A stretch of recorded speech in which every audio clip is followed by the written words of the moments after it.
متضايق كده بقالك ساعتين ساعتين يا راجل قاعد كده على النيل يعني احنا تعبانه احنا والله. كنا قاعدين في الكافيه اللي قدامك هناك ده اهو، مم. وانا شايفك من ساعتها قاعد ما بتتحركش وساكت ايه يا عم في ايه مالك؟ نفسيتي تعبانه والله، وبتكلم في حاجات كتير مع نفسي كده، بحب اسرح مع نفسي. طيب ضغوط الدنيا عليا كده تمام.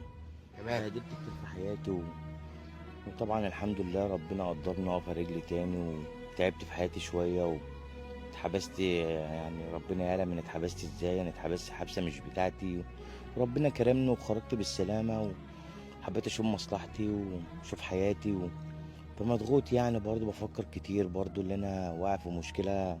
انا مش هذكر ايه هي عباره عن المشكله، يعني انا واقع في مشكله برضو، بحب اللي ربنا يكرمني فيها واخرج منها بمحنه حلوه وبدعوة الناس وقلوب الناس. انت ليك متابعين اصلا؟ والله ليا 5 مليون متابع في كل منصة. بالصور ده هيتذاعوا كده؟ اه بجد والله ما والله بهزر. 5 عندي ملايين